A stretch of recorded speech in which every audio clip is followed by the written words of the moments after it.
Puji nama Tuhan. Selamat sore. Shalom. Shalom. Sudah semangat ya? Shalom. Haleluya. Puji nama Tuhan. Kita sudah memasuki di minggu pertama bulan ke-11 di tahun 2024 ini. Semua karena kasih anugerah Tuhan dalam kehidupan kita. Kondisi sangat baik dalam kehidupan kita sehingga kita boleh berada di tempat ini pada sore hari ini. Mari sebelum kita masuk di dalam hadirat Tuhan, kita mau siapkan hati kita mau bersatu di dalam doa. Segala pujian, hormat dan kemuliaan hanya bagi nama Tuhan. Sungguh kami mengucap syukur Tuhan atas segala kebaikan-Mu dalam kehidupan kami Tuhan. Kalau sore hari ini kami ada sebagaimana kami ada, itu semua karena kasih dan anugerah-Mu dalam kehidupan kami. Terima kasih Tuhan Yesus buat kasih-Mu Tuhan, buat karya-Mu Tuhan Yesus, buat pengorbanan-Mu Tuhan di atas kayu salib. Begitu besar Tuhan pengorbanan-Mu Tuhan, begitu nyata kasih-Mu dalam kehidupan kami Tuhan. Terima kasih Tuhan Yesus.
pengorbananmu yang selamatkanku. Engkaulah harta yang tak ternilai, yang ku miliki dan ku hargai. Yesus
yang ku miliki dan ku hargai.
Memberikan senyum ya, senyum yang termanis kita pada saudara-saudara kita. Haleluya. Karena saya melihat di sini muka-muka yang bersukacita luar biasa pada sore hari ini. Haleluya. Masuk ke banyak bersyukur. Haleluya.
hati dan pikiran kita.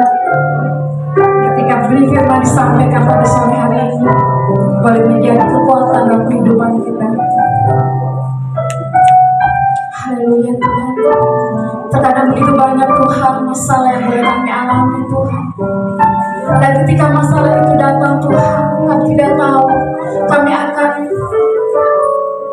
berkata-kata dengan siapa Tuhan.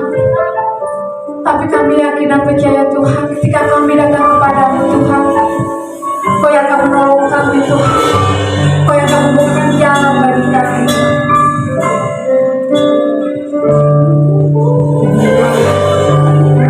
Terasa berat,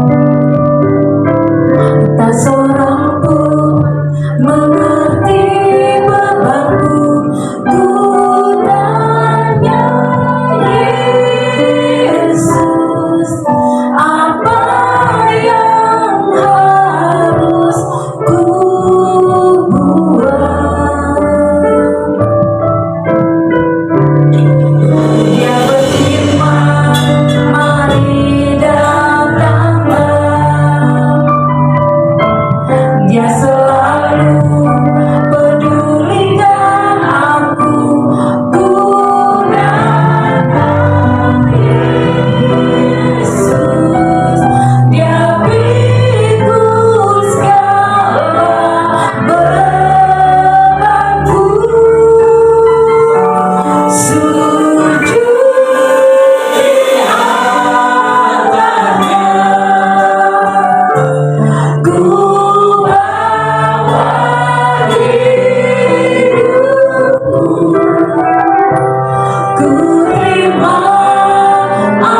juga saat ini kami datang dalam hadirat Tuhan. Kami bersyukur dan kami berbahagia oleh karena hanya dalam hadirat Tuhan kami merasakan ketenangan, ketentraman, kedamaian, sukacita, kasih. Dan kami selalu merindukan akan hadirat. Dan biarlah kami dapat terus hidup dalam hadirat. Sebentar kami mau belajar firman supaya kami dapat semakin mengerti dan memahami akan isi hati, kehendak dan rencanamu dalam kehidupan kami, baik secara pribadi, baik dalam keluarga kami, gereja kami, dimanapun kami berada Tuhan. Biarlah kami selalu dekat dengan Engkau Tuhan. Kami selalu berkenan kepada Engkau Tuhan. Kami selalu menyukakan hati-Mu Tuhan dan memuliakan nama. Berbicaralah pada kami Tuhan. Kami siap diberkati oleh firman. Demi nama saya berdoa. Haleluya. Amin. Silakan duduk. Shalom. Bapak Ibu, saudara yang terkasih. Ya, hari-hari ini memang cuaca sedang beralih dari panas yang begitu panas pada hujan. Saya juga merasakan sedikit akibatnya. Dari hari Senin saya flu dan juga radang tenggorokan. Saya tahan-tahan, ternyata tidak tahan juga. Usia memang tidak bisa membohongi. Biasanya saya kalau flu sedikit atau radang tenggorokan, saya diamkan, saya diamin aja. Itu 3 hari berlalu. Tapi kemarin sampai hari Kamis malah semakin parah. Saya menelan nggak menelan apa-apa, sakit. Nggak menelan apa-apa, sakit. Jadi saya ke dokter, kasih obat, dan saya berdamai, saya minum obat. Biasanya saya nggak mau minum obat. Puji Tuhan, radang tenggorokan sudah hilang, bukan tenggorokan yang hilang. Ada tenggorokan hilang, jadi masih agak-agak flu, makanya suara saya agak-agak dinas sedikit gitu ya, kayak once gitu ya. Nah, hari ini kita berbicara dengan tema keluargaku adalah surgaku dengan tanda tanya. Pertanyaan begini, apakah memang bisa keluarga itu menjadi surga bagi kita?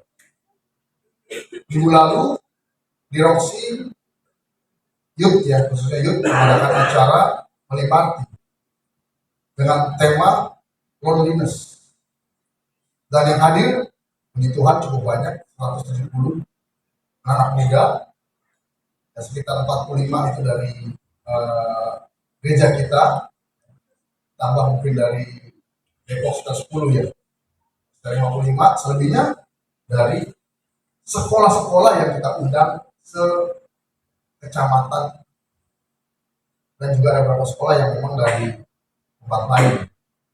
Dan di sana banyak anak muda ternyata yang mengalami kesepian. Padahal mereka punya keluarga, mereka punya orang tua, mereka punya kakak, mereka punya adik. Bahkan di tempat keramaian pun mereka juga merasa kesepian. Jadi kesepian itu bukan karena tidak ada orang, tapi kesepian itu karena perasaan yang merasa ditinggalkan atau merasa sendiri, merasa tidak ada yang memperhatikan. Sesi 1 berbicara dalam seminar, kemudian sesi 2 talk show, sesi 3 KKR. Nah, di sesi 3 ini lampu bicaranya. Karena setiap anak itu dimintakan untuk menulis isi hati mereka pada saat itu. Apa yang ada dalam hati mereka saat itu. Entah itu di HP, entah itu di kertas. Tapi kebanyakan semua di HP menulis. Lalu kemudian mereka dipanggil ke depan dan mereka didoakan satu persatu. Dan saya sempat mendoakan sekitar 4 orang. Saya baca, semuanya mereka punya masalah dalam keluarga. Mereka punya masalah dengan orang tua mereka. Mereka punya masalah dengan kakak mereka. Mereka punya masalah dengan orang-orang yang harusnya dekat dengan mereka. Dan ada dua anak yang menuliskan bilang begini tulisannya. Setelah tulis apa perasaan mereka, bilang ini, saya udah bosan hidup, tapi saya nggak mau mati dulu. Ada lagi satu yang menuliskan, saya udah mau hidup, tapi saya nggak mau mati. Artinya kesepian itu bisa membuat orang tuh ada rasa ingin mati. Nah, yang menjadi keprihatinan adalah dalam keluarga mereka. Bahkan ada dua anak, satu perempuan yang narasumber talk show, itu dia waktu lahir mamanya meninggal, nggak lama. Jadi dia lahir, mamanya meninggal, lalu bapaknya meninggalkan dia, dititipkan kepada opungnya. Itu usia berapa? 3 tahun ya. Usia 3 tahun, bapak meninggalnya. Dan sampai hari ini dia belum pernah ketemu dengan bapaknya, karena bapaknya menghilang bagaikan hilang bumi. Bayangin, bapak macam apa seperti itu. Lalu anak ini dirawat opungnya, dan ketika SD, opungnya sudah tidak sanggup karena sudah tua, lalu dititipkan ke panti asuhan. Puji Tuhan, dia dititipkan panti asuhan yang di bawah gereja. Akhirnya justru anak ini bertumbuh dan menjadi khotimahnya di panti asuhan. Dan anak ini kemudian besar, sekolah, sampai ada kuliah di Bandung, kuliah teologi, S1, dan baru lulus S2 tahun ini. Dan anak ini sekarang sudah besar, sudah menikah, punya anak. Dan anak ini pernah dirawat dalam tempat kita. Kira-kira siapa ya? Namanya Hera, Ibu Hera. Suaminya Bro Putra. Mereka ketemu jodoh di STT Karisma, Pak Rugi. Nah, yang kedua, yang lebih memprihatinkan ketika sesi terakhir, ada seorang anak perempuan yang bicara, tapi sampai dia nggak sanggup bicara. Akhirnya semua bilang, ayo kamu bisa. Akhirnya cerita, dia terbata-bata karena menangis. Kenapa? Saya anak paling kecil, anak kelima ya, masalah ya. Kakak saya perempuan. Dan ketika saya lahir, waktu mama saya melahirkan perempuan lagi, hari juga papa saya menceraikan. Kenapa? Karena papanya pengen anak. Sampai hari itu, anaknya belum pernah ketemu bapak. Bayangkan, begitu mudahnya. Dan ada lagi kejadian-kejadian, masalah-masalah yang timbul dalam keluarga. Pertanyaannya, apakah keluarga ini dinamakan surga? Apakah dalam keluarga ini ada suasana surga? Pasti tidak ada. Pasti tidak ada. Apa sih maksudnya keluarga itu adalah surga? Nah, ini akan kita pelajari bersama. Kita buka dari Kejadian 1 ayat 26 sampai 30. Kita membaca firman Tuhan. Kejadian 1 ayat 26 sampai 30. Ketika firman Tuhan, berfirmanlah Allah, baiklah kita menjadikan manusia menurut gambar dan rupa kita, supaya mereka berkuasa atas ikan-ikan di laut dan burung-burung di udara dan atas ternak dan atas seluruh bumi dan atas segala binatang melata yang merayap di bumi. Maka Allah menciptakan manusia itu menurut gambarnya. Menurut gambar Allah diciptakannya dia, laki-laki dan perempuan, diciptakannya mereka. Allah mendekati mereka, lalu Allah berfirman kepada mereka, beranak cuculah dan bertambah banyak, penuhilah bumi dan taklukkanlah itu. Berkuasalah atas ikan-ikan di laut dan burung-burung di udara dan atas segala binatang yang merayap di bumi. Berfirmanlah Allah, lihatlah aku berikan kepadamu segala tumbuh-tumbuhan yang berbiji di seluruh bumi dan segala pohon-pohonan yang buahnya berbiji. Itulah akan menjadi makanan. Jadi kisah penciptaan ketika Tuhan menciptakan segala sesuatunya, alam raya dan seisinya, bumi dan seisinya selama 5 masa. Ya. Hari pertama, hari kedua, hari ketiga, keempat, kelima, Setelah semuanya jadi, baru Tuhan menciptakan manusia pada hari yang ke-6. Artinya apa? Artinya Tuhan mengadakan dahulu segala sesuatunya. Sehingga ketika manusia diciptakan, segala sesuatu sudah ada dan manusia tinggal menikmati. Artinya apa? Tuhan sangat memperhatikan manusia. Makanya sebetulnya kita ini sudah disiapkan oleh Tuhan. Supaya kita apa? Supaya kita bisa hidup berkecukupan. Masalahnya sekarang tinggal apakah kita mau berusaha atau tidak. Masalah sekarang apakah kita mau turut kehendak Tuhan atau tidak. Jadi sebetulnya nggak ada orang yang kekurangan. Kalau mau turut Tuhan dan kita mau berusaha, minimal cukup.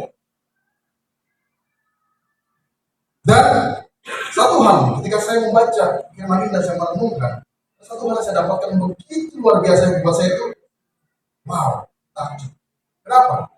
Karena manusia diciptakan dengan standar, dengan potensi kemampuan untuk mengelola dunia ini, mengelola bumi ini dan segala seisinya. Artinya apa?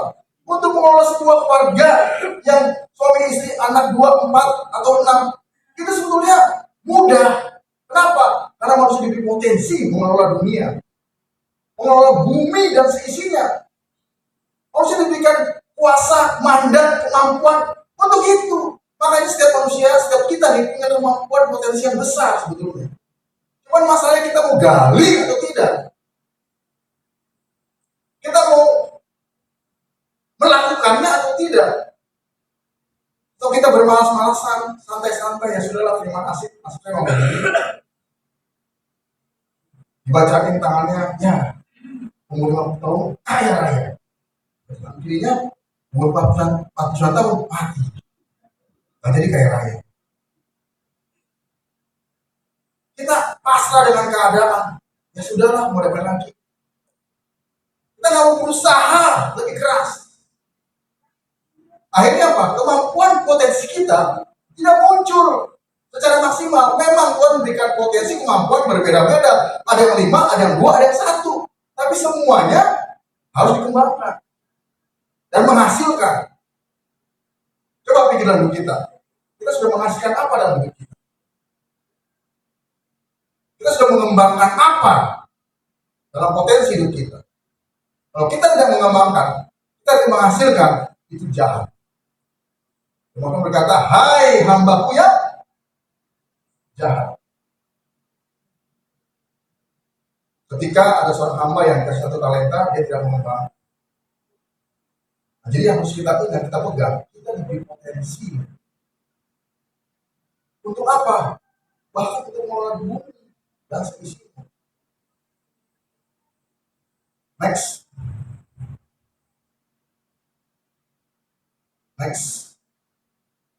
Pada saat manusia belum jatuh ke dalam dosa, mereka sudah menjadi suami dan istri. Yang tadi ayat 28. Allah memberkati mereka. Lalu Allah berfirman kepada mereka, beranak cuculah. Memberkati di sini bukan berarti Allah memberkati dengan berkat jasmani atau berkat uang atau berkat apa? Tidak. Tapi memberkati di sini memberkati sebagai suami istri. Makanya sebelum beranak cucu harus diberkati dulu. Jangan beranak cucu dulu, baru diberkati. Apalagi sudah beranak cucu, tidak diberkati-berkati. Nah, tidak sesuai dengan firman Tuhan. Dan Allah menciptakan laki-laki dan perempuan. Allah memberkati Adam sebagai laki-laki dan Hawa sebagai perempuan. Jadi tidak ada yang namanya pernikahan sejenis. Laki-laki dengan laki-laki, perempuan dengan perempuan. Itu menjijikan bagi Tuhan. Dan gereja kita gak akan pernah menikahkan pasangan sejenis. Apapun resikonya buat saya. Karena saya lebih baik memenuhi firman Tuhan daripada memenuhi kehendak manusia. Terus kemudian untuk membentuk suatu keluarga yang telah Allah rancangkan, yaitu beranak cucu dan berkuasa atas bumi. Itu rancangan Allah semula bagi keluarga. Itu apa? Menjadi mitra Allah untuk mereka beranak cucu, untuk mereka mengelola bumi ini. Dan semuanya sudah tersedia, tinggal menikmati. Tapi tetap manusia harus bekerja, harus mengusahakan, mengelola, memelihara. Adam dan Hawa di Taman Eden tidak, apa ya istilahnya ya, generasi rebahan ya. Nggak cuma rebahan gitu loh. Mereka nggak cuma bengang-bengong, main-main, tapi mereka bekerja. Sekalipun mereka di Taman Eden, tapi sekalipun mereka tidak kelaparan, tidak kehausan, tidak kepanasan, tidak kedinginan, dan lain-lain. Karena mereka berjatuh dalam dosa. Itulah rancangan Allah semula, begitu indahnya. Jadi Allah tidak jahat. Rancangan Allah semula sangat baik. Bahkan katakan sungguh amat baik. Itulah kebaikan Allah. Tetapi akibat dosa, maka rancangan Allah yang semula menjadi rusak. Manusia kehilangan kemuliaan Allah dan terpisah dari Allah. Karena harus keluar dari Taman Eden. Kemudian bumi jadi tertutup oleh karena dosa manusia. Akibatnya Adam dan Hawa mengalami yang sekarang kita alami. Kehausan, kelaparan, keletihan, kesakitan, kepanasan, kedinginan, kelelahan. Dan tadinya Adam dan Hawa bekerja. Sekarang bekerja tapi nggak pernah kecapean, nggak pernah kehausan, kelaparan. Akibatnya dengan berpeluh engkau akan memusnahkan tanah. Dan apa? Justru yang dihasilkan semakin. Jadi bekerja keras. Jadi kalau saat ini kita harus bekerja keras, capek-capek, itu akibat dari dosa. Next. Pengaruh dosa atas anggota keluarga, yaitu Adam dan Hawa, tidak lagi menurunkan citra Allah kepada seluruh keturunannya. Roma 3 ayat 3, sebab setiap orang sudah berbuat dosa dan kehilangan kemuliaan Allah. Roma 5 ayat 12, karena dosa satu orang itu masuk dan sampai kepada keturunan-keturunan, sampai kepada kita hari ini. Sehingga kehidupan keluarga yang seharusnya harmonis dan bahagia menjadi kacau. Itu tadi yang saya ceritakan. Keluarga-keluarga wah kacau semua. Kenapa? Karena ada pengaruh dosa. Karena ada akibat dosa. Sehingga keluarga-keluarga kacau. Hubungannya tidak harmonis. Suami dengan istri lebih sering ributnya daripada damainya. Orang tua dengan anak lebih sering ributnya daripada damainya. Tidak harmonis. Padahal, waduh, waktu mau kawin, waktu mau nikah, janjinya apa ya? 1000 janji. Tapi setelah menikah, janji tidak jadi. Seperti janji kampanye. Sekarang lagi pilkada. Ya, saya diajak untuk jadi bukan tim ses, tapi ada apa namanya ya satu apa istilahnya satu komunitas lah. Kita sekarang sedang mengumpulkan 300 hamba-hamba Tuhan, ya 200 yang senior, 100 yang anak muda. Nanti kita 14 November akan ketemu dengan Pramono Anung dan juga Dul. Mulai di restoran Angke di Kelapa Gading. Di sana bukan untuk mengarahkan, tapi untuk berdialog. Dan kemungkinan juga ya kita sedang mengatur juga ketemu dengan Ridho, Tuan Kamil dan wakilnya. Sama juga kita berdialog. Pasangan 01 dan pasangan 02. 03. 02 aja. Karena 02 4%. Kalau aja lah. Sorry. Nanti diedit ya. Tadi kan Depok ini ya. Gak pengaruh ya. Nah. Next. Dosa menimbulkan masalah dalam keluarga. Apa saja itu? Saya kumpulin. Saya ingat kejadian masalah apa yang ada dalam keluarga-keluarga, justru kebanyakan nabi-nabi Tuhan, orang yang Tuhan pilih di perjanjian lama. Next. Yang satu, kebencian dan iri hati akibat dosa menimbulkan masalah dalam keluarga. Itu apa? Adanya kebencian dan iri hati antara siapa? Antara kakak dan adik, yaitu Kain dan Habil. Akibatnya apa? Terjadi namanya pembunuhan. Mungkin itu peristiwa pertama pembunuhan terjadi di muka bumi. Kemudian Esau dan Yakub. Esau marah banget sama Yakub karena sudah mengambil hak sulungnya dan mau membunuh Yakub. Yusuf dan saudaranya. Kenapa? Karena Yusuf itu anak dari istri yang paling disayangi, dicintai oleh Yakub. Itu siapa? Rahel. Rahel itu adalah. Kalau yang lain kan anak dari Lea dan dua budik. Makanya Yusuf paling dikasih. Makanya hati-hati nih. Istri-istri kalau suami bilang, kamu itu perempuan, istri yang paling saya sayangi, paling saya kasih, paling saya cintai. Kalau dikatakan paling, berarti ada yang lain. Saya ngomong istri saya, kamu bukan istri yang paling saya cintai, paling saya sayang. Tapi kamu istri yang sangat saya cintai dan sangat saya sayang. Seperti itu. Hati-hati dengan kata-kata. Yang bapak, waduh ketahuan nih rahasia gua tadi.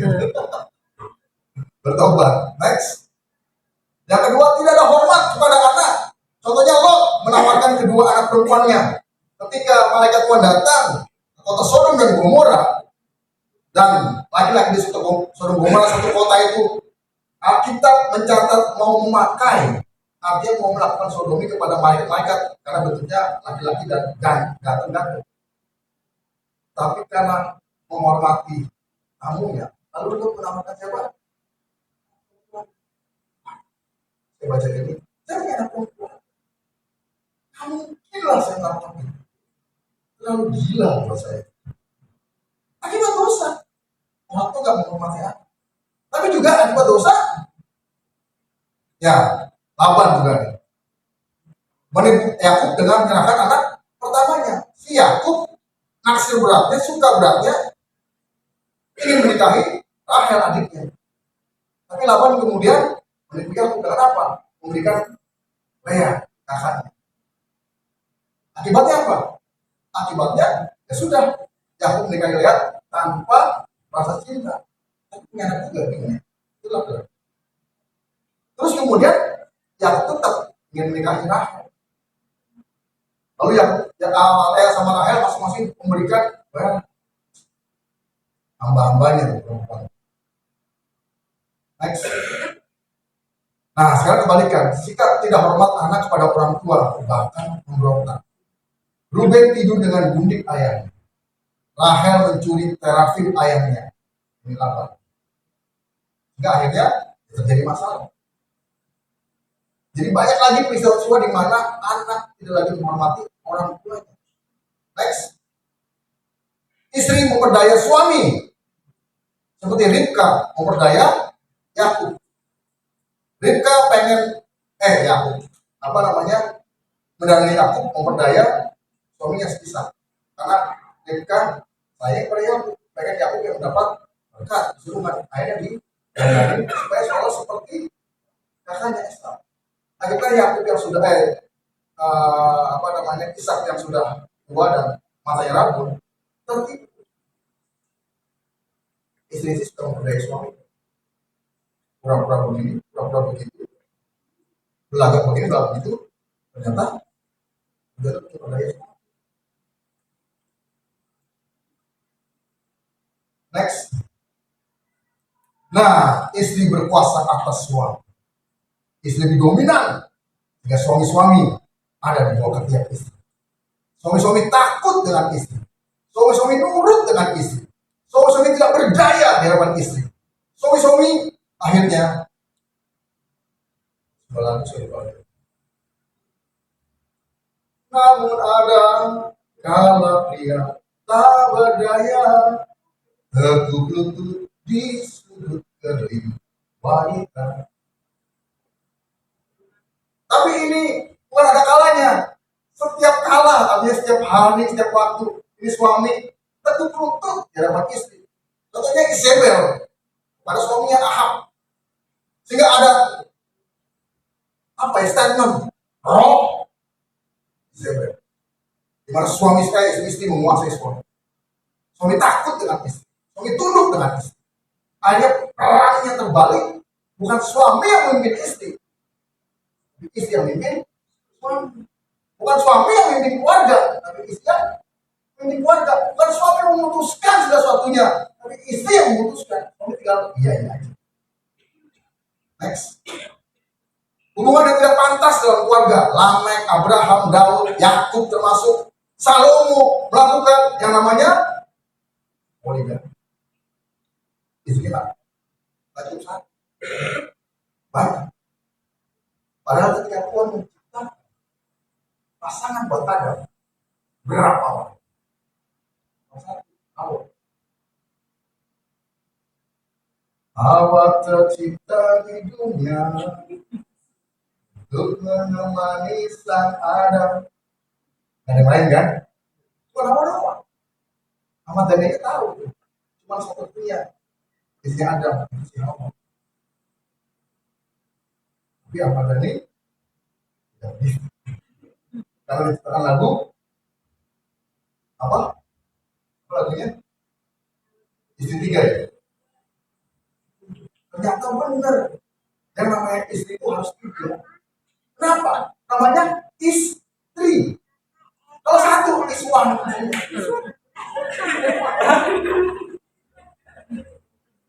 Ini bercanda ya. Jangan diambil hati nih. Oh benar, saya punya istri harus tiga. Karena istri kan. Bukan iswan, bukan istu. Ya kan? Lot melakukan incest dengan anak perempuannya. Itu apa? Melakukan hubungan suami istri dengan anak yang sampai melahirkan. Itu akibat dosa. Next.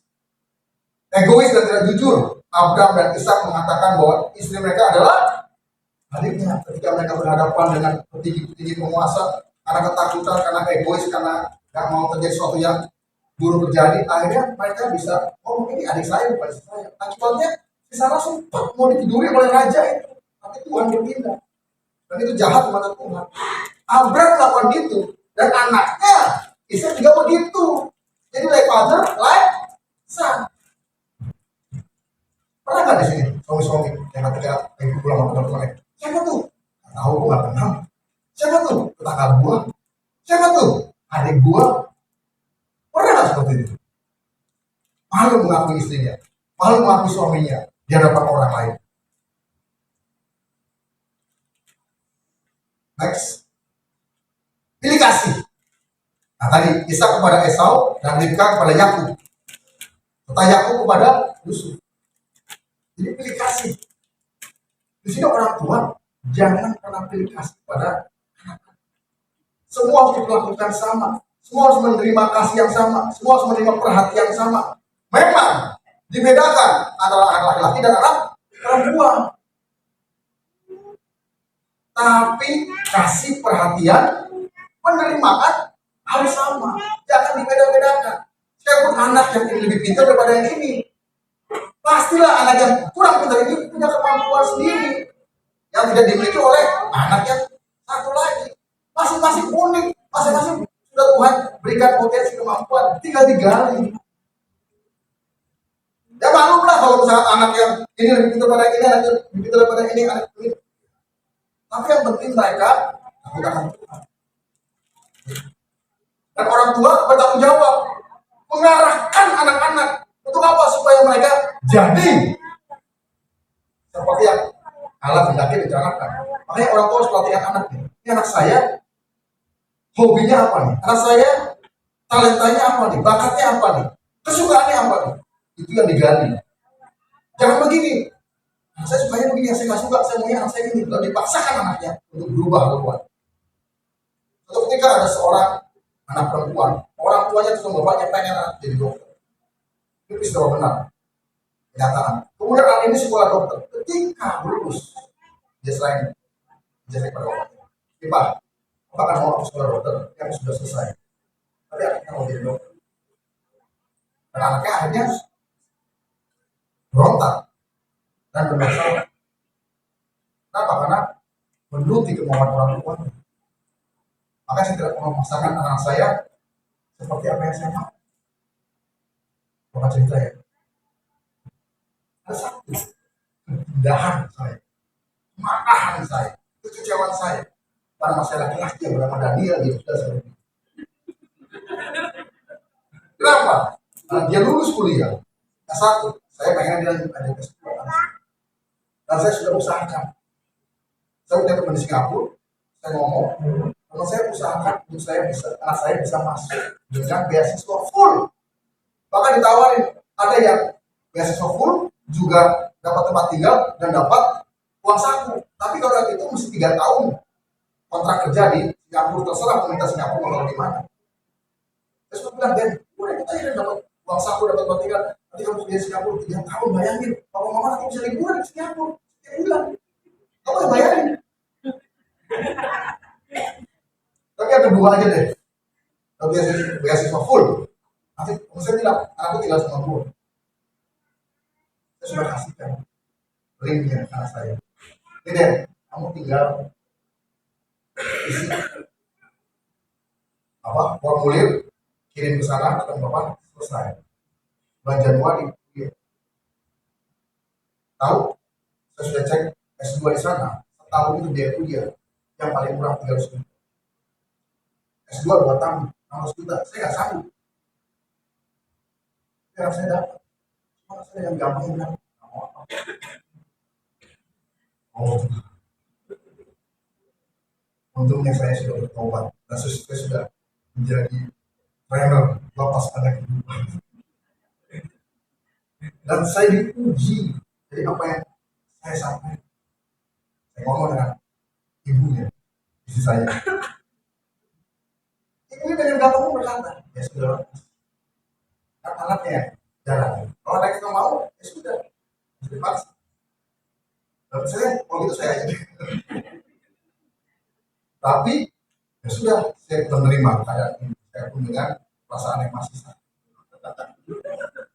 Sudah beres.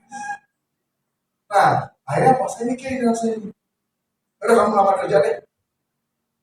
Satu, ya, saya kirim ke teman saya bilang apa?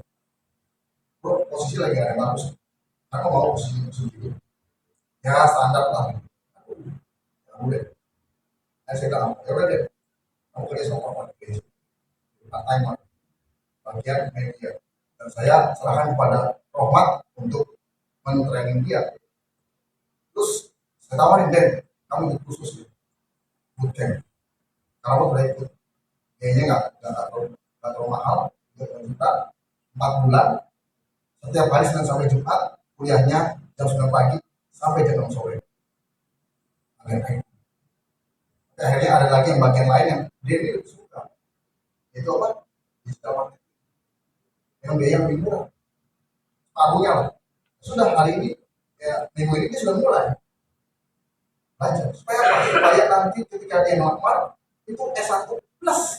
Gak hanya S1 kosong. S1 plus. Dan dijanjikan, dan benar terjadi, lulusan dari kursus itu dijanjikan minimal gaji pertama 10 juta. Saya mikirin masa depan dia, kan tinggal dia yang menjalani. Buat kepada dia. Next, orang tua tidak mendidik anak. Nabi Eli pada Hofni dan Phineas, Samuel pada anak-anaknya, yaitu Yoel dan Abia, termasuk Daud. Mereka Nabi Tuhan. Mereka orang yang dipilih oleh Tuhan untuk mendidik bangsa Israel. Tapi mereka tidak mendidik anak mereka. Akibatnya Hofni dan Phineas kelakuannya kacau. Suka nyolong makanan-makanan yang dipersembahkan untuk Tuhan. Akibatnya mereka mati terbakar. juga Abia dan juga Joel, anak dari Samuel. Mereka orangnya apa? Yang mengejar cinta uang. Apa dikomersilin, diduitin. Akibatnya juga marah. Daud dia tidak bisa beli anaknya. Kenapa? Karena sejarah Alkitab mengatakan bahwa Daud memang dia tidak terdidik. Kan Daud anak Isai, tapi dia dari kecil dalam tanda kutip dibuang. Puji Tuhannya Daud dekat dengan Tuhan, tapi ternyata dekat dengan Tuhan dia tidak.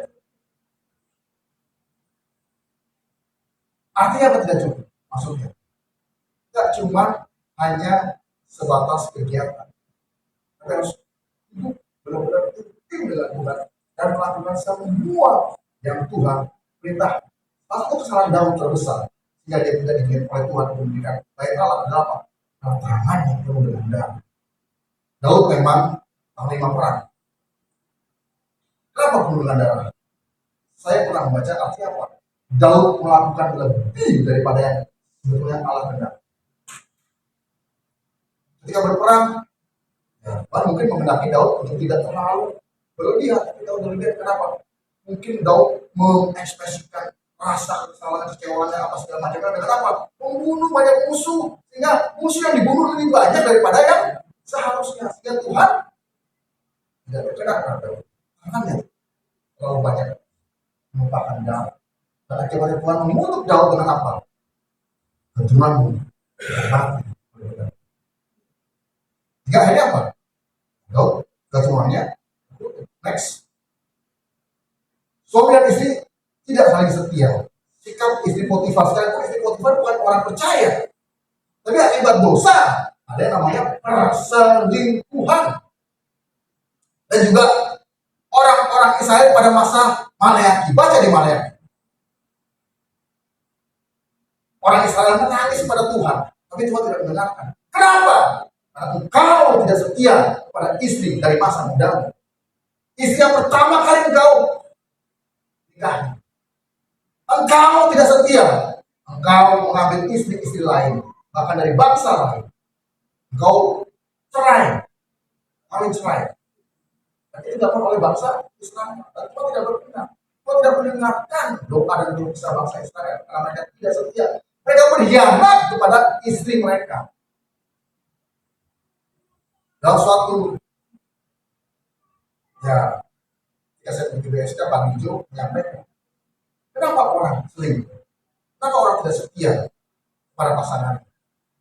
Orang selingkuh bukan berarti dia hanya tidak setia pada pasangan, tapi yang paling utama dia tidak setia pada Tuhan. Dia tidak setia. Kalau orang itu setia pada Tuhan, maka dia pasti setia pada pasangannya. Dan dia tidak mungkin melanggar kesetiaan dia pada Tuhan dengan apa? Melanggar pernikahannya. Makanya yang kita kejar adalah kesetiaan pada Tuhan, taat pada Tuhan. Kalau kita sudah taat dan setia pada Tuhan, ini pada Tuhan, maka semuanya pasti akan sama. Jadi sebagaimana hubungan kita dengan Tuhan, begitulah hubungan kita dengan sesama kita, dengan istri, anak, orang lain. Kalau kita katakan kita mengasihi Tuhan, tapi kita tidak mengasihi pasangan kita. Kalau kita mengasihi Tuhan, tapi kita tidak mengasihi anak-anak kita. Kalau kita mengasihi Tuhan, tapi kita tidak bisa mengasihi orang lain. Bohong. Suara saya lagi sekarang. Kalau saya kayak bohong gitu kan. Bisa juga. Jadi nggak mungkin kita bilang kita mengasihi Tuhan, kita tidak mengasihi orang lain. Bohong. Oh, zero. Nothing. Karena sekarang itu banyak banget. Bahkan yang membantu Tuhan sudah khotbah, sudah mengajar. Hidupnya gak karuan. Aduh, saya udah kita banget. Saya marah secara rohani. Orang seperti gak pantas gitu loh. Yang membantu Tuhan, jadi pengajar, jadi pengkhotbah, jadi pendeta, jadi gembala. Gak pantas. Kalau kamu gak bisa setia sama pasangan kamu gak bisa setia pada keluarga kamu. Kamu tidak mengasihi pasangan kamu, kamu tidak mengasihi keluarga kamu, tidak mengasihi orang. Kamu bilang kamu mengasihi Tuhan, bohong. Jangan percaya sama Allah seperti ini. Kenapa? Karena manusia, setiap orang dilihat daripada buahnya. Pohon itu dilihat dari buahnya. Bukan dari pohonnya aja, wih pohonnya bagus ya. Daunnya juga rimbun, seperti rumah Pak Sugeng itu. Pak Sugeng ditanamin pohon, ya pohon duren. Atau montong ya, duren montong. Sudah 7 tahun lebih, 7 tahun lebih. Kalau durian itu 5 tahun sudah mulai berbuah. Tapi sudah 7 tahun dan masuk tahun 8. Itu pohon subur, tumbuh, berkembang, cabang sana sama sini. Daunnya lebat, tapi gak ada buahnya sampai sekarang. Jadi yang namanya pohon durian itu dilihat dari buahnya. Oh dia buah durian, berbuah durian, dan buahnya manis. Itu baru pohon yang baik. Nah ini jangankan bisa dirasakan, berbuah aja enggak. Gimana apa? Kita sudah bilang udah Pak, tebang aja. Ngapain? Ya kalau kita mau menikmati buahnya ya, tapi kalau cuma mau menikmati pohonnya, ya terserah. Next, terjadinya orientasi seks yang menyimpang, kisah Sodom dan Gomora, LGBT. Dalam perjanjian baru, coba baca di Korintus. Orang Korintus sekarang mereka sudah menjadi Kristen, tapi keluar mereka masih kacau. Mereka masih suka berbuat cabul, berzina, dan melakukan hubungan seks yang tidak pantas. Laki-laki dengan laki-laki, perempuan dengan perempuan, lalu anak dengan ibu tirinya, lalu yang lebih gila lagi, melakukan hubungan seks dengan binatang. Gimana terus?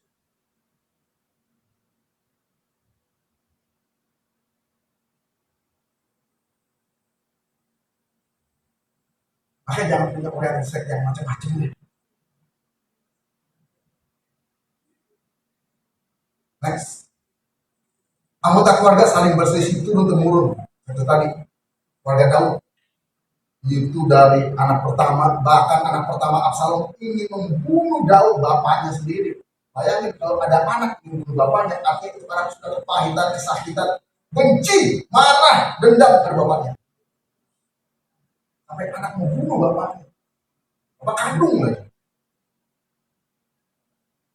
Lalu kemudian semua keluarga Daud juga berselisih, rebutan tahta.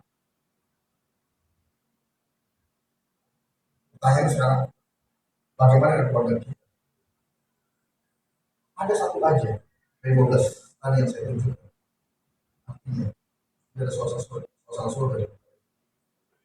Harusnya, kalau suasana surga itu ada dalam keluarga kita, tidak ada 12 hal tadi. Itu pun baru 12 yang ditemukan. Belum saya cari lagi. Begitu banyak masalah. Pak, lalu bagaimana Pak? Kan masalah selalu ada. Benar, masalah selalu ada. Tapi bukan masalah-masalah yang prinsip. Bukan masalah yang besar atau sedang. Masalah sepele. Paling cuma masalah kebiasaan. Masalah selera. Masalah kesukaan. Suaminya suka makannya makan bakso. Istrinya suka makan apa? Makan pizza. Ya sudahlah, minggu ini makan bakso, minggu depan makan pizza. Suaminya suka punya kebiasaan apa? Masalah mencek ojol, masalah naruh barang. Masalah itu aja. Gak ada masalah prinsip. Gak ada lagi masalah suami pukul istri pukul suami. Gak ada lagi masalah suami mencaci maki istri mencaci maki suami. Gak ada lagi suami tidak setia pada istri tidak setia pada suami. Gak ada kayak gitu. Next.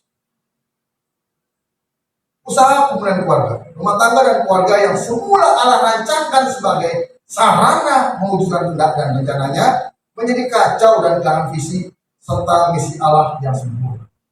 Next. Usaha atau upaya Allah untuk memulihkan semuanya itu adalah melalui pengorbanan Yesus Kristus di atas kayu salib. Melalui salib, Allah bukan saja mau memulihkan jiwa dan roh manusia secara pribadi, secara personal, tetapi juga keluarga. Oleh karena itu Allah juga concern kepada keluarga. Allah hadir di dunia melalui keluarga dan juga peristiwa perkawinan di Kana. Allah turun ke dunia menjadi manusia dengan dia lahir, dilahirkan oleh seorang perawan Maria. Dan nanti akan kita rayakan pada saya. Tapi bukan dengan hubungan suami dan istri, tapi oleh karena Roh Kudus, maka Allah hadir melalui Maria dilahirkan jadi bayi. tumbuh besar, tinggal dalam keluarga, punya orang tua, punya kakak, punya adik. Yesus punya adik-adik. Yesus anak sulung. Nah, yang kedua, peristiwa perkawinan di Kana. Bukan hanya karena Maria sebagai ibunya menyuruh untuk membantu. Kalau katakan waktu itu belum tiba, tapi Tuhan Yesus ya lakukan. Kenapa? Karena Tuhan concern pada keluarga. Next. Nah, sekarang contoh pemulihan keluarga dalam perjanjian baru. Puji Tuhan. Zakheus, Lukas 19 ayat 9. Zakheus, orang yang dianggap orang paling dosa karena dia pungut cukai, ya, kejahatannya mungkin dia mengambil lebih daripada yang seharusnya. Ketika bertemu Tuhan Yesus, Zakheus bertobat dan dia bilang, kalau ada orang yang dirugikan oleh saya ganti 4 kali. Lalu Tuhan Yesus berkata demikian, hari ini telah terjadi keselamatan untuk keluarga. Dan akhirnya Zakheus menjadi salah satu murid Yesus yang bukan yang 12. Cornelius, dia seorang perwira tentara Roma. Tapi kita mencatat dia beribadah kepada Allah dan dia berbuat baik. Dia suka menyumbang ya, ke sinagog-sinagog, rumah ibadah. Dia juga suka berbuat baik, memberi bantuan kepada banyak orang. Dan rumahnya terbuka, siapapun yang mau datang, karena dia tentara Romawi, orang terhormat, orang kaya. Dan dia, kita mengatakan, iya, dan seisi rumahnya.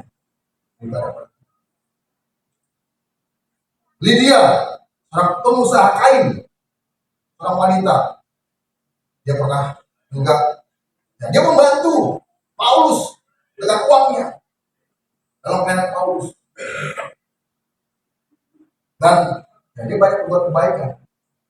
Kalau penjara Filipi, ketika Paulus terbebas, kalau penjara menjadi takut, Paulus mendatanginya dan dia berkata, ini apa yang harus saya lakukan sekarang? Percaya pada Kristus.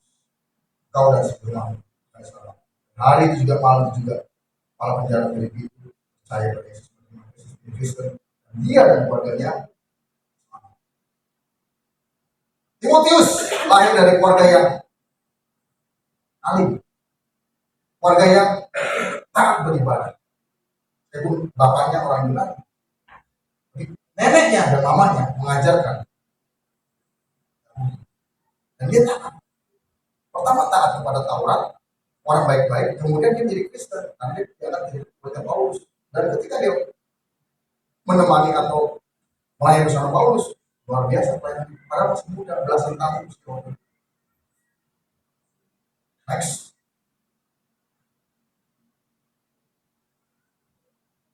Balik ketinggalan. Balik lagi. Oke. Di sini saya tulis kecil ya. Cerita tentang Michael Monsini. Ada 3 kesaksian cerita yang mau saya bagikan. Yang pertama adalah saya pernah melayani orang tahun 94-95 itu laki-laki yang terbaring rumah sakit di Carlos. Ya, singkat cerita dia ditusuk lambungnya oleh temannya yang numpang tinggal di rumahnya, tidur di kamar dia, makan minum sama orang tuanya. Dan si Michael mungkin sendiri orang tuanya sudah bercerai, bukan bercerai, berpisah. Bapaknya seorang pengacara, ini seorang pekerja, berkecukupan. Lalu ketika saya datangin, saya menjadi selalu melengos, selalu menolak. Dia buang muka. Sampai suatu ketika saya lagi melayani, datang dokter dan suster, dibuka. Ternyata lambungnya sobek. Dikasih ada plastik, tampuk, air keluar masuk, nasi, daging. Setelah selesai, saya tanya mama, sakit ini?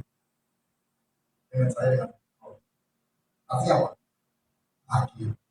Saya salah tanya. Lalu kemudian saya tahu dari ibunya bahwa ya dia ketika mulai teman yang numpang itu jorok, rokok dibuang di kamar. Akhirnya Michael marah, ternyata terima ditusuk si Michael. Ini orang atau dia udah numpang tidur, numpang makan, tusuk. Waduh, tahan. Terus kemudian saya bilang, Michael, kamu tahu nggak Yesus juga pernah ditusuk kamu? Kamu sudah mengalami satu penderitaan yang Tuhan Yesus. Ketika saya bicara itu dia mulai tertarik. Saya cerita tentang pengumuman Yesus Kristus. Dia saya bilang, dia betul. Michael, kamu tahu nggak? Kamu Yesus. Karena Tuhan Yesus mengasihi saya, terus saya tahu Yesus mengasihi kamu. Oh dia nangis, nangis dia. Dia nangis. Dia bilang tidak pernah ada orang yang berkata pada saya. Dia nangis. Langsungnya begitu. Singkat cerita, saya tanya, dia sudah mulai aktif dalam 3 tahun yang belajar sehat. Tapi kalau disitu menjadi apa? Saya menjadi pemimpin. Wah, luar biasa. Itu 1 minggu saya nggak kunjungi, karena saya melihat dia sudah mulai sehat. 1 minggu saya kunjungi. Pas hari Senin saya datang, katanya mas suster, saya lihat kosong. Katanya mas suster, ya mas sudah pulang. Pulang kemana? Saya mau tanya apa? Pulang ke rumah bapak. Tinggal. Saya duduk. Saya protes sama Tuhan. Dia mau sembuh, dia mau jadi penginjil. Dia tidak mau Bapak. Kalau ada seorang bapak namanya Pak Ferry, saya katakan, saya cerita ini karena saya selalu ceritakan. Pak Ferry bilang, kamu suka, Michael yang suka bawain Michael ya? Iya. Dia pas masuk. Di seminggu kemarin, dia angkat, dia berusaha untuk apa? Dia bawa itu infusnya dan dia dari kamar ke kamar, dia injilin pasien-pasien lain. Waktu meninggalnya,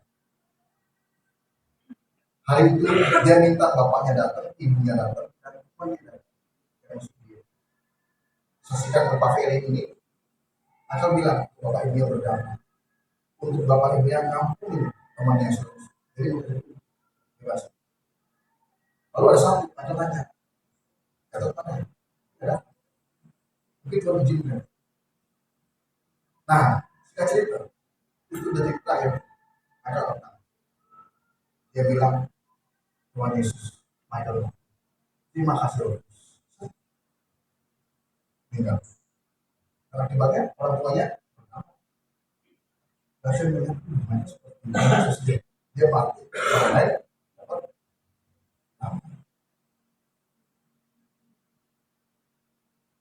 Next. Ya, saya mau cerita.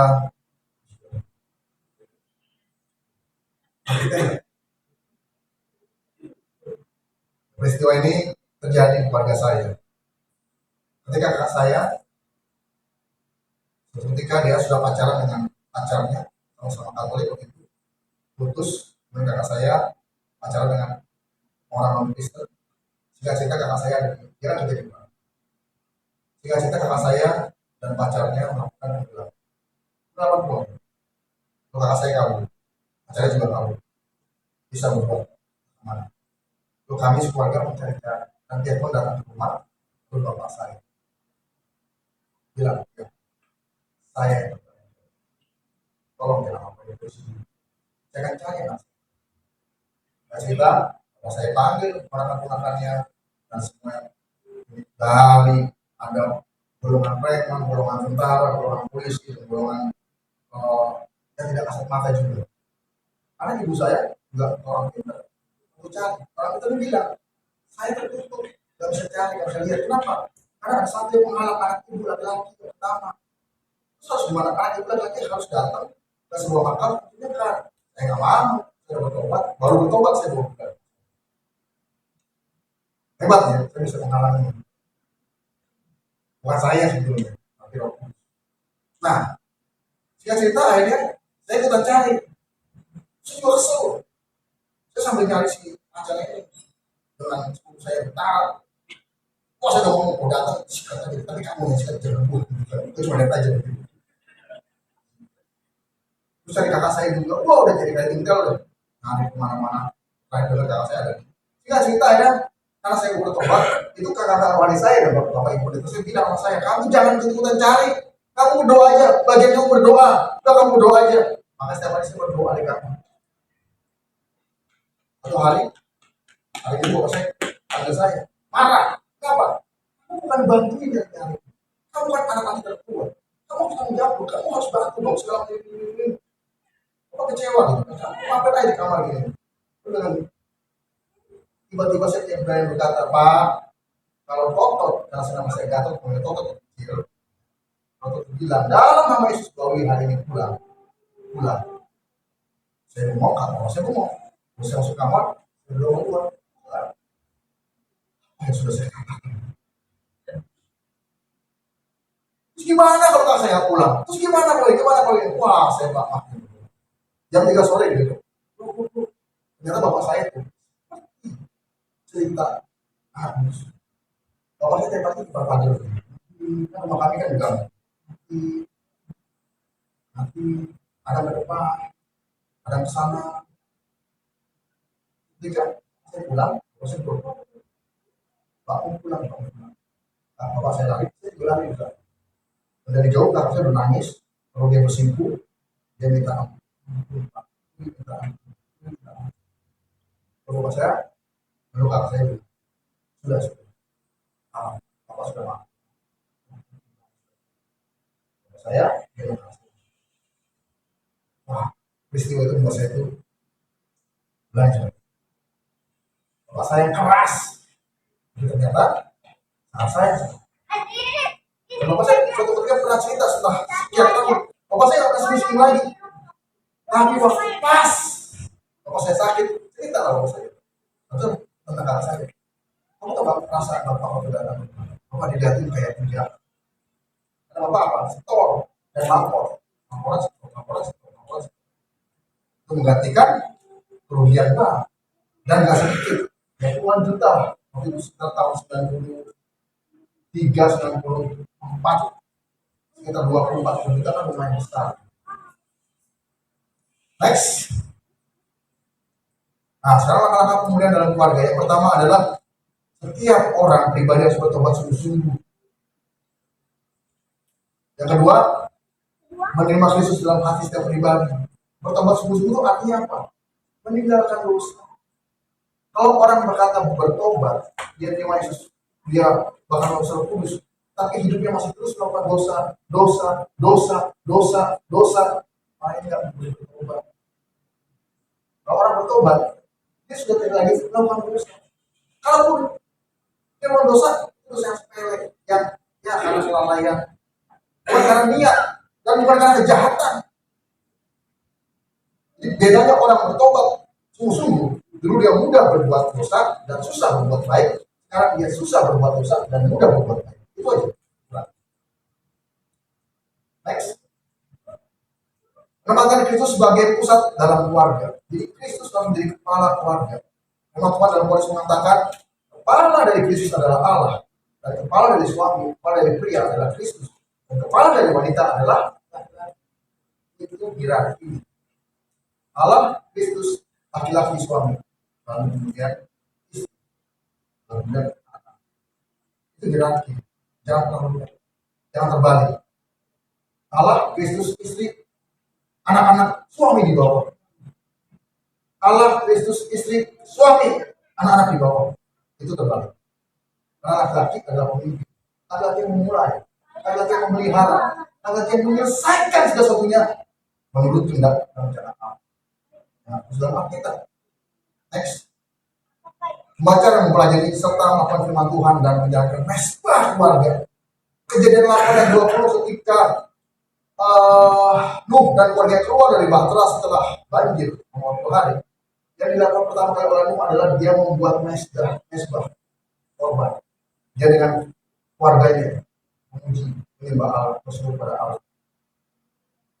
Terus Yosua ketika dia masuk dalam tanah Kanaan, dia panggil semua orang Israel. Sekarang terserah kalian mau beribadah kepada siapa. Tapi aku dan keluarga akan beribadah kepada Allah Israel. Yang setelah kita kenal dalam nama Tuhan Yesus. Menjalankan peran dan fungsinya sebagai dengan maksimal dalam keluarga. Jadi masing-masing anggota keluarga harus dengan fungsi dan perannya secara maksimal. Suami yang berfungsi sebagai suami, berfungsi sebagai bapak, istri berfungsi sebagai istri, berfungsi sebagai orang tua ibu, anak-anak berfungsi sebagai anak-anak, sebagaimana layaknya anak-anak, menghormati, patuh, menghargai orang tua. Orang tua mengasihi, memberikan perhatian, memberikan kebutuhan kepada anak-anak, sehingga anak terpenuhi semuanya. Dan anak tidak mencari di luar sana, anak sudah mendapatkan di rumah. Dan istri tidak mencari di luar sana, karena sudah mendapatkan di rumah. Dan suami tidak mencari di luar, karena sudah mendapatkan di rumah. Sehingga akhirnya keluarga menjadi harmonis. Itu yang namanya suasana surga. Itu yang namanya keluarga pada surga. Kenapa? Karena suasana surga. Terakhir cerita, mungkin sudah tahu, adik saya orang yang lahir dari kecil dengan keterbelakangan mental atau cuma mental atau dulu yang dibilang idiot. Tapi ketika dokter mengatakan seperti itu, bapak dan ibu saya tetap menerima saya, tidak menyesal, tidak ngomong, dan mereka memperlakukan bahkan lebih baik daripada kami. Harus tahu anaknya berkebutuhan khusus, dan kami kakak-kakaknya diminta untuk menjaga. Tidak cerita, kami semua keluarga menerima adik saya yang notabene terbelakang mental. Kami sama-sama melakukan dengan baik. Kadang dimarahin juga, kadang dicubit juga, bandel. Tapi tetap kami kasih tahu yang dikit kami cari, kalau ini luar segala macam. Dan akibatnya apa? Menurut medis katanya, anak dengan latar belakang tunagrahita atau terbelakang mental usia itu 40 tahun. Dan kalau masih hidup itu mengalami kebutaan, tuli, kelumpuhan, dan lain-lain. Kenapa? Karena organ-organ tubuh itu menua lebih cepat daripada manusia normal. Tapi adik saya bulan depan usia 43 tahun, dia sudah melewati masa ini, dan dia masih kelihatan segar, masih kelihatan aktif, masih nyambung dengan kami, nggak lumpuh, nggak buta, nggak lain-lain. Memang jujurnya sudah berkurang, karena memang, tapi hari ini masih. Kenapa? Karena dia diterima dan dikasih juga. Kasih menutup segala sesuatu. Amin, Bapak Saudara. Saya jatuhkan kepala dan kita berdoa. Tuhan Bapa di surga, kami bersyukur untuk firman yang sudah kami dengar. Mengingatkan kami kembali Tuhan, untuk kami pulih, untuk kami bertobat secara pribadi. Sehingga ketika pribadi dalam keluarga sungguh-sungguh bertobat, maka keluarga kami akan menjadi keluarga yang harmonis. Maka di dalam keluarga kami ada suasana surga. Dan juga di gereja ini, karena kami adalah keluarga besar di gereja ini. Biarlah kami dapat saling mengasihi satu sama lain. Kami dapat saling mengampuni satu sama lain. Kami dapat saling menerima satu sama lain, baik kekurangan dan kelebihan masing-masing. Sehingga gereja kami juga Tuhan memiliki suasana surga. Karena surga bukan bicara tempat, surga bicara pribadi. Kalau ada pribadi dalam hidup kami, maka suasana surga itu ada. Terima kasih. Kami menyerahkan keluarga-keluarga kami. Amin. Mari kita siapkan hati kita untuk terima perjamuan kudus. Kita berdoa bagi roti dan anggur karena lambang dari tubuh dan darah Kristus. Mari kita bersama berdoa. Tuhan Bapa di surga, kami bersyukur untuk kasih-Mu, untuk pengorbanan yang begitu luar biasa, sehingga kami semua memperoleh pendamaian, penebusan, pembenaran daripada Engkau. Dan sebentar kami mau menerima perjamuan kudus daripada Engkau. Roti yang adalah lambang dari tubuh dan anggur yang adalah lambang dari darah. Kuduskan, sucikan. Dan ketika kami makannya, kami semakin bersatukan, dikuduskan, dipulihkan, dibenarkan, diperdamaikan dengan Engkau ya Tuhan. Dan tidak khusus.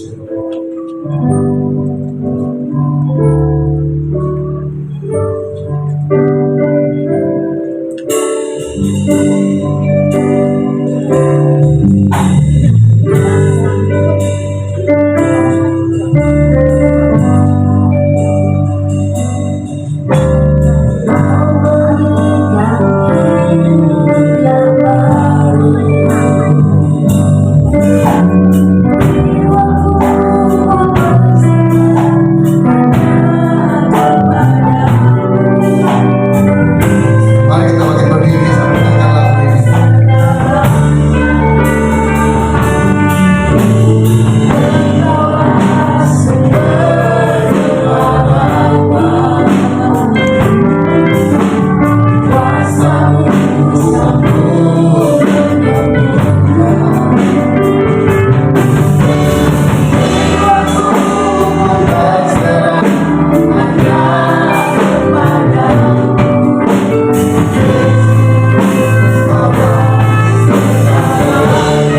Sebab apa yang telah kuteruskan kepadamu telah aku terima dari Tuhan, yaitu bahwa Tuhan Yesus pada malam waktu ia diserahkan mengambil roti, dan sesudah itu ia mengucap syukur atasnya.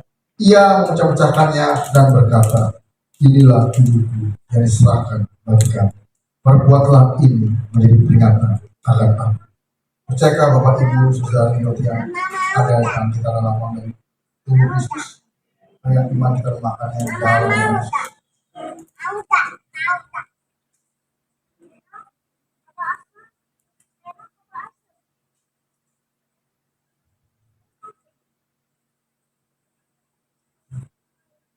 Mereka mengangkat anugerah dalam mengenai Kristus kepada kita.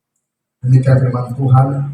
Demikian juga yang mengambil cawan sudah makan lalu berkata, cawan ini adalah perjanjian baru yang dimeteraikan oleh darah. Perbuatlah ini setiap kali kamu minum, jadi peringatan akan aku. Sebab setiap kali kamu makan roti ini dan minum cawan ini, kamu memberitakan kematian Tuhan sampai Ia datang. Percayakah Bapak Ibu saudari anugerah yang ada dalam kita dalam darah Kristus, berikan iman kita minumnya dalam nama Yesus.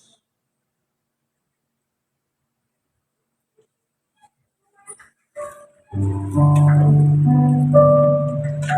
bersyukur pada Tuhan karena kebaikan, karena kasih.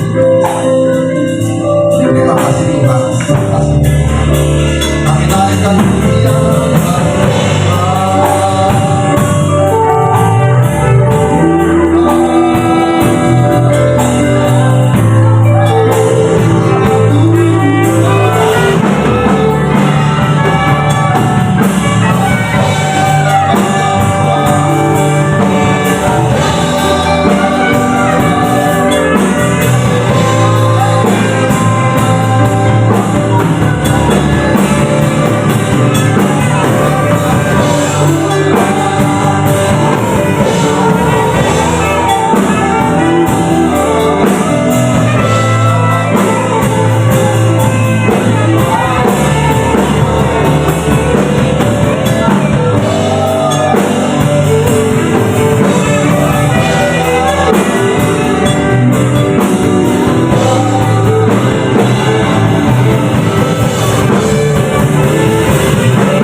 Yang besar bagi kami. Dan kami mengambil komitmen untuk kami terus setia dan taat kepada Engkau, ya Tuhan. Untuk kami mengasihi Engkau dan mengasihi sesama seperti Engkau mengasihi kami. Terima kasih Tuhan. Demi nama Yesus berdoa. Haleluya. Amin. Puji Tuhan.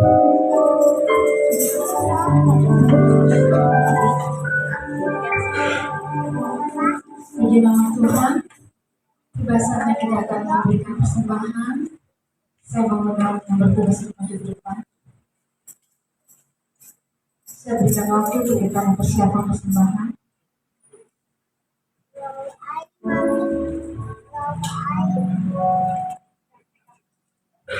Sebelum kita memberikan persembahan, mari kita bersatu dalam doa. Terima kasih Tuhan Yesus, buat firman-Mu yang luar biasa Tuhan Yesus. Biarlah firman-Mu boleh menjadi renungan kehidupan kami, menjadi berakar, berbuah Tuhan Yesus. Terima kasih Tuhan, tiba saatnya kami akan memberikan persembahan. Tuhan memberkati setiap tangan-tangan yang boleh memberi pada sore hari ini Tuhan Yesus. Biar Tuhan akan membalas dengan berlipat. Terima kasih Tuhan, mari jemaat yang saya mau memberi sama-sama kita katakan amin. Haleluya. Pecah dan lihatlah kita lagi.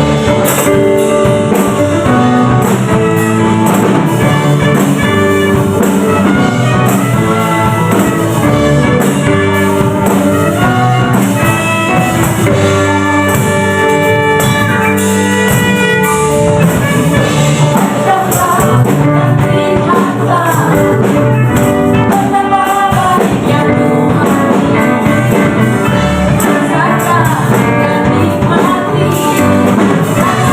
kasih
Katekis dan Yud hari Sabtu ya seperti biasa. Untuk tempatnya akan diinfokan lebih lanjut di grup ya. Oke, mari yang merasa ya masih Yud dan yang merasa usia Yud, ayo bergabung ya di ibadah Yud. Kita akan bertumbuh sama-sama, saling menguatkan satu dengan yang lainnya. Ibadah kita telah selesai. Mari jemaat Tuhan, saya undang bagi berdiri.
Sudah selesai dan sebelum kita kembali ke tempat kita masing-masing, mari kita arahkan hati dan tangan kita untuk terima berkat Tuhan pada saat ini.